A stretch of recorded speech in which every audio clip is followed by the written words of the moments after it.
Bonjour à tous, on se retrouve aujourd'hui pour la vidéo de début de mois. Alors aujourd'hui je vais donc vous présenter, en plus de mes réalisations du mois de mai, j'ai fait donc un test sur les hirogitènes.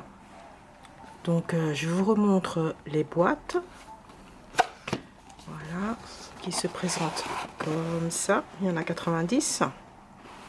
Voilà, que moi j'ai mis en trousse pour plus de facilité. Voilà.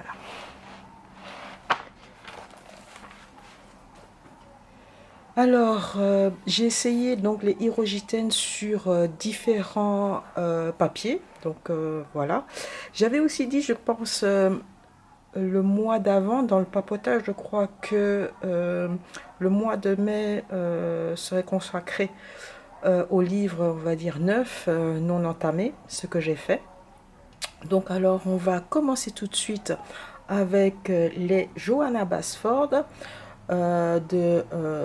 Celui-ci, c'est le Océan perdu version allemande, qui est en fait des éditions, je sais pas si vous voyez bien, Fisher. Voilà, donc c'est un assez bon papier, hein. Donc voilà ce que j'ai fait. Donc j'ai utilisé alors les hirogitènes. Donc celui-ci, c'est hirogitène comparé au polychromos et à Action. Voilà. Alors déjà, peut-être pour commencer, une brève introduction sur les crayons hirogitènes. Donc c'est un set de 90 couleurs, donc 3 packs par 30. Ils ne sont pas vendus à l'unité. Par contre, si vous en manque un, au lieu de vous acheter tout le pack de 90, vous pouvez vous acheter le pack de 30. Sur les crayons, on va dire la palette de couleurs au sens général du terme, c'est que en fait, ce que j'ai remarqué, il n'y a aucun blanc. Il n'y a pas de crayon blanc. Donc je pense que ça peut gêner certaines personnes en fait qui utilisent le blanc pour blender. Et aussi il n'y a pas beaucoup de gris, je crois qu'il n'y a qu'un seul gris qui est celui-ci. Et c'est le seul gris sur la gamme des 90, quoi. Pas que je me trompe. Les autres en fait qui ressemblent à du gris comme celui-ci, c'est plutôt du lilas, hein. C'est pas vraiment gris celui-là, c'est un lilas assez clair. Donc voilà, si ça manque un peu, le gris fait un peu défaut dans ce set de 90. Et il n'y a pas de blanc non plus. Je pense que rien qu'au vu, on va dire, du spectre des couleurs des 90, je ne pense pas qu'ils puissent se suffire à eux-mêmes. Je pense que les hirogitènes peuvent complémenter un autre set. Mais avoir juste les hirogitènes, je pense que vous allez manquer de certaines nuances, notamment de gris. Même si je ne suis pas une fanat de gris, mais bon, parfois... si je veux faire du gris, je préfère quand même avoir 2 ou 3 tons de gris. Et là, j'ai même pas ça, quoi. Voilà, donc ça, c'est une première, on va dire, approche au niveau des hirogitènes. La palette des couleurs proposées. Ce qu'il faut aussi savoir, c'est... Attendez, est-ce que c'était sur celui-là que j'avais commencé? C'est qu'il faut tailler les crayons d'abord. Parce que ça m'a fait tout comme les crayons de chez Action, c'est-à-dire au premier abord, allez, le pigment a du mal à se poser. Je vais vous montrer en fait où est-ce que j'ai mis ça. Je ne sais plus où j'ai fait mon tout premier colo. Si, je l'ai là. On va commencer par le tout premier colo que j'ai fait avec les hirogitènes, c'est pas celui-là. C'est dans celui-ci, donc dans aussi un Johanna Basford, donc le Magical Jungle. Ça, c'est l'édition anglaise, c'est l'édition Virgin. C'est l'édition Virgin. Donc le papier est ok quand même, hein, dans la version anglaise. Donc j'ai fait celui-ci, donc entièrement au Hirogiten. Est-ce que je vais peut-être vous approcher un peu? Bon, la luminosité, je vais essayer de vous éclairer un peu plus. Ouais, voilà. Et je vais peut-être encore dans les détails. Donc ne regardez pas le fond, hein, c'est du pastel sec. Donc si on regarde cette fleur, cette feuille là, je vais encore zoomer un peu plus. Voilà. Si on regarde cette feuille, attendez que je me trompe pas, oui, celle-là. Si vous voyez mon gros doigt. Celui-là, en fait, c'était mon tout premier essai avec le Hirogiten. Je ne les ai pas vraiment pré-taillés et tout ça. Je trouvais que le pigment avait du mal à se poser dessus, tout comme les crayons Action m'avaient fait. Là, j'ai essayé de faire un dégradé avec 3 couleurs et je trouvais que c'était très bof. Une fois que j'ai taillé les crayons, avec le même combo de couleurs, voilà, ça fait ça. Donc vous voyez, alors il ne faut pas s'arrêter, on va dire, à la première impression. Il faut d'abord les tailler, ces crayons-là, et voilà, ça, vous pouvez faire un beau dégradé. À savoir aussi, donc ce sont des crayons à l'huile qui se travaillent pas vraiment comme les polychromos, mais selon le même principe du couche par couche. Pour avoir un résultat, on va dire, plus ou moins potable, il faut au moins minimum 3 couches. Voilà. Donc là, ici, j'ai utilisé que la palette de Hirogiten. Hein. Il n'y a rien d'autre comme palette. Donc là, franchement, et là, c'est pareil. Donc j'avais utilisé ça aussi non taillé. Et je trouvais que c'était très compliqué à colorier avec. Parce que le pigment ne se déposait pas. Et après, donc ça a été mieux, comme vous voyez, au niveau des orangés et jaunes. Et on voit à peine les démarcations. Donc ça se fond très bien entre eux. Les couleurs se marient bien entre elles. On va dire les dégradés, tout ça, franchement, c'est vraiment bien, quoi. C'est vraiment bien. Ce sont donc des crayons à l'huile, couche par couche. Hein. Ce ne sont pas des crayons à la cire. Donc très peu de résidus quand on colorie avec. Et du coup, le crayon aussi s'use très lentement comme les polychromos, donc il s'use pas comme les Prismacolor, quoi, étant donné qu'il laisse très peu de résidus. Donc voilà, ça c'était pour une première approche des Hirogiten. Moi je dézoome parce que là, franchement, on voit plus rien. Voilà. Et donc voilà, ça c'est un premier coloriage pour ce mois. Que j'ai fait en mai, oui, pour le mois de mai. Donc tout avec Hirogiten, avec le fond pastel sec de chez Faber-Castell. Oups là là là là là là. Ouais. Ensuite, maintenant on peut passer à celui-ci, donc Océan perdu. C'est une édition allemande, donc j'essaye en fait de varier les différents types de papier. Donc ce qu'on a vu avant, c'était un papier de l'édition anglaise. Je crois que l'éditeur c'était Virgin. Ça c'est édition Fisher. Et ici pour ce col aussi, je voulais comparer en fait les différentes gammes de crayons à l'huile.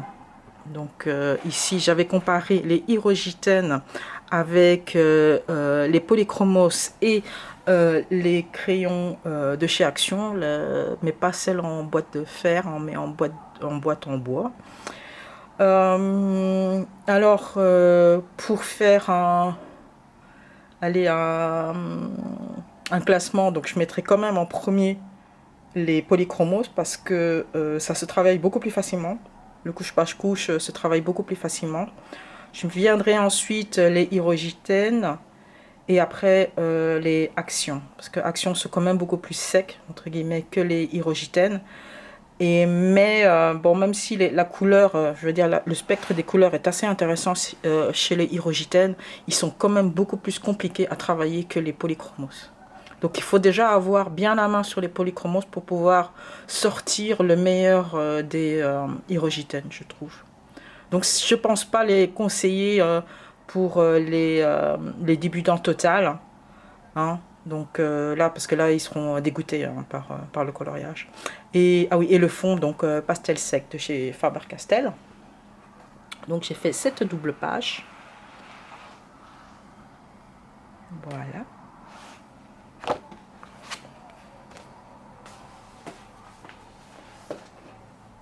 Alors, toujours avec les Hirogiten. Donc, j'ai voulu essayer le papier de chez Action. Voilà, donc j'ai fait celui-ci uniquement les Hirogiten. Cette fois-ci, j'ai pris les couleurs fluo pour voir comment ça allait. Et franchement, les fluos sont très fluo.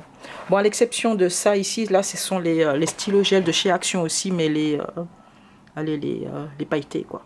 Par contre, toute la glace ici, c'est fait avec les fluos de Hirogiten. Et je ne suis pas déçue. Encore une fois, je les ai taillés avant de les utiliser. Et on peut bien voir que les dégradés se fondent très très bien sur ce papier de chez Action. Donc voilà, il ne faut pas toujours avoir un papier hyper de bonne qualité. Je pense que le papier de chez Action, ça va aussi avec Hirogiten. Il faut sans doute un peu plus les travailler. Mais vous voyez le résultat et pourtant vous savez que moi je ne suis pas une experte en dégradé et coloriage. Je fais que le coloriage pour me détendre et j'arrive quand même à faire un petit peu de dégradé. Bon, la fraise elle est un peu ratée, j'ai pas pris les bonnes couleurs. Donc voilà pour celui-là. Et c'était mon tout premier coloriage dans ce livre-là.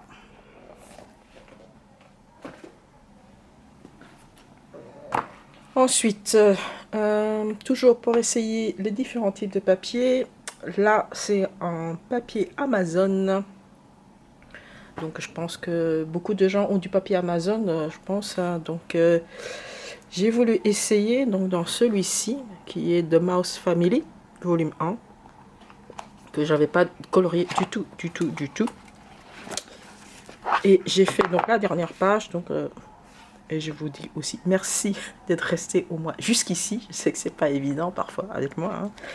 Donc voilà, avec 100% Hirogiten. Et je vous avais dit précédemment que oui, ça manque de gris, même si je suis pas fanat de gris. Ben voilà, ça j'ai fait avec un seul crayon. J'ai toujours du mal à savoir dans quel sens c'est pour faire un peu plus gros. Voilà. Donc ça c'est un crayon de gris.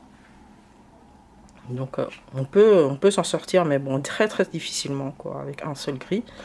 Là, je peux vous dire que j'ai utilisé plusieurs sortes de verres ici pour la pelouse ici. Le Hirogiten n'aime pas le papier Amazon. J'ai eu toutes les peines du monde à faire ce coloriage.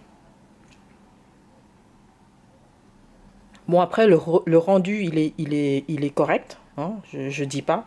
Mais j'ai mis beaucoup plus de temps que si j'avais fait avec des polychromos, par exemple.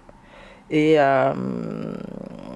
il faut vraiment passer, repasser, repasser. Et, franchement, les Hirogiten avec le papier Amazon, c'est pas trop ça, quoi.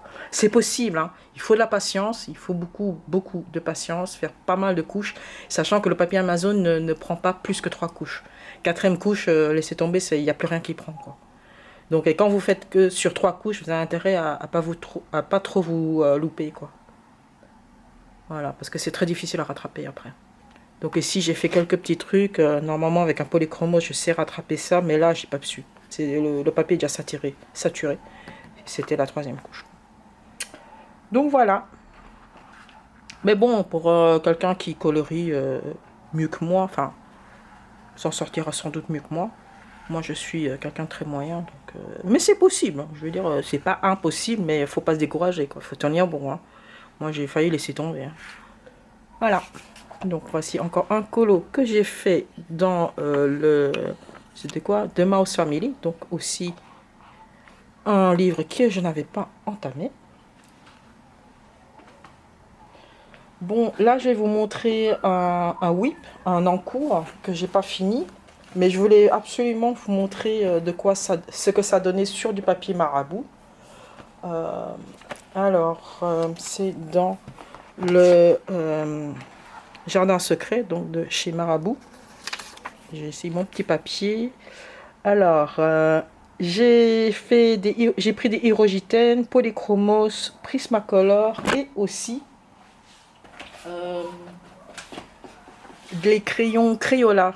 Parce que je voulais les tester, j'ai hésité à me les prendre, donc je me suis pris du coup un petit set de 8 pour voir ce que ça donnait, si je voulais prendre le grand pack de 100.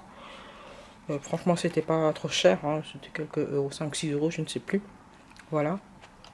Donc en même temps, je vous fais aussi un avis sur ces crayons-là, donc de Crayola. Alors, que je vous retrouve. Peut-être un peu plus zoomé. Alors, Hydrogène, c'est celui-là et celui-là.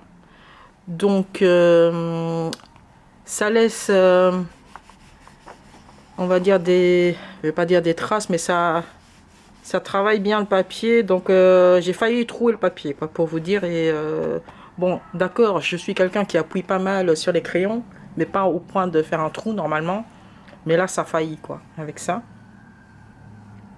Celui-là, par contre, ce que j'avais fait, c'est que j'ai mis en fait quelque chose de dur en dessous, ce que j'avais pas fait auparavant.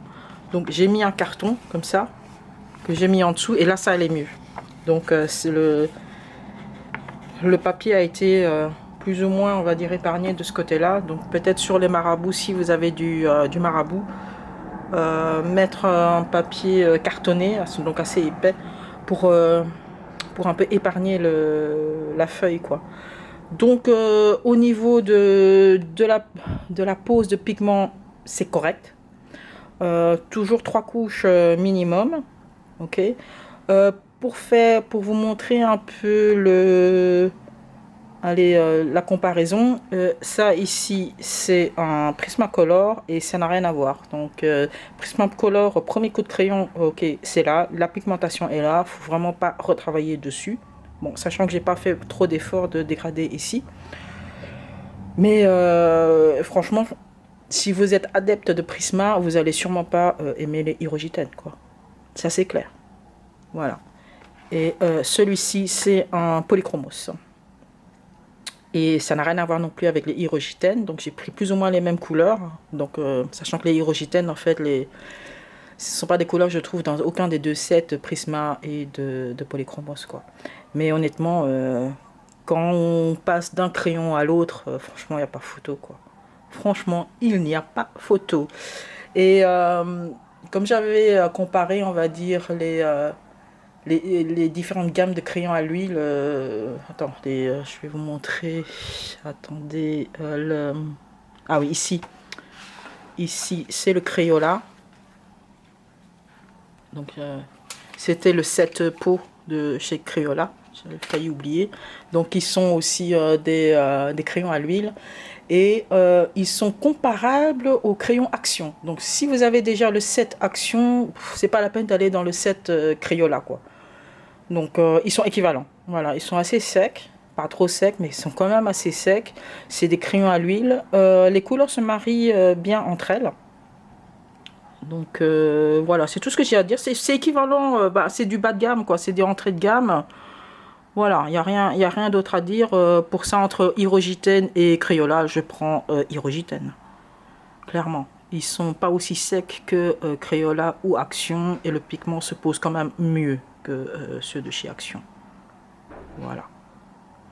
Donc je pense avoir fait le tour, on va dire, de Hydrogène sur les différents papiers. J'ai comparé aussi avec les différentes gammes de crayons, entrée de gamme et haut de gamme. Comme ça, je pense que vous avez assez d'informations pour faire votre opinion si vous voulez acheter ou pas acheter. Ah oui, à noter que moi j'ai acheté les Hydrogène sur le site du Amazon Japon. Je les ai eu pour aller avec les frais de change, sans les frais de port, pardon, 60 €. Et avec tous les frais de port, les frais de douane, tout ce que vous voulez, j'en avais eu pour 85. Alors que sur le site de Amazon.fr, donc Amazon France, les 90, ils étaient à 175 €. Vous dire. Voilà. No comment. Voilà ce qu'il en est pour les réalisations en non mystère et sur les Hydrogène. Maintenant, on va passer pour sur les réalisations, on va dire, du mois, les classiques, les pas prises de tête. Alors, je vais peut-être dézoomer. Donc celui-ci, c'est un nouveau livre que j'avais acheté au mois de mai. Je vous ai montré ça dans la dernière vidéo. Donc c'est le Spiroglyphite Surprise Villain. Donc j'en ai fait un. Voilà, juste feutre noir. Voilà, et comment il s'appelle celui-là déjà? C'est le méchant dans les Indestructibles. C'est pas Frozone, c'est Syndrome. Syndrome? Je crois que c'est Syndrome. Ah oui, la solution elle est derrière. Hein.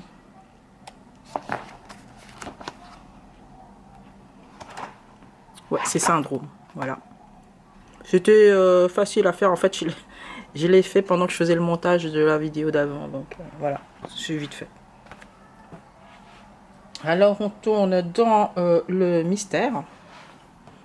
Donc ici c'est le mystère, le numéro 2.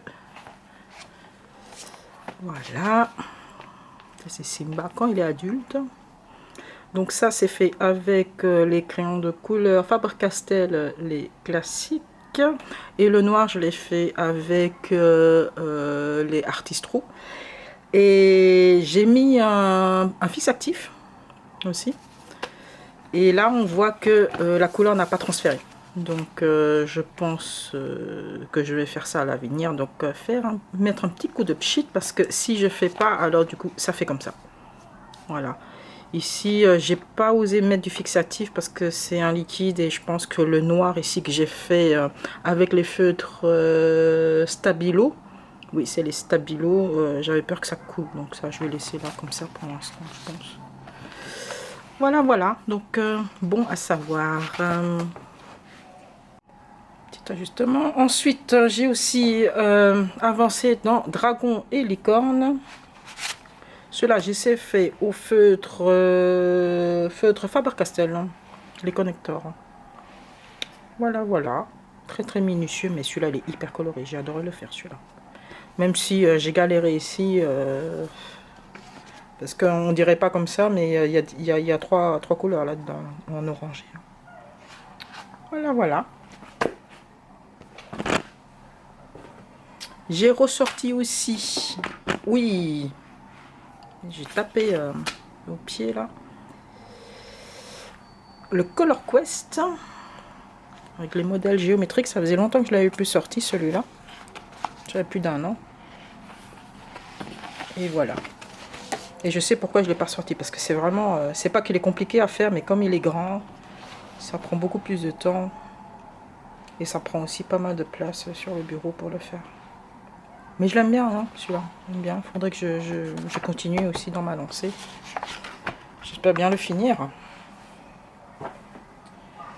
Et enfin, dans le Color Band Number Calm, j'ai fait ce vitrail. Donc celui-là, je l'ai fait avec les Stabilo. Voilà, tranquille, tranquille.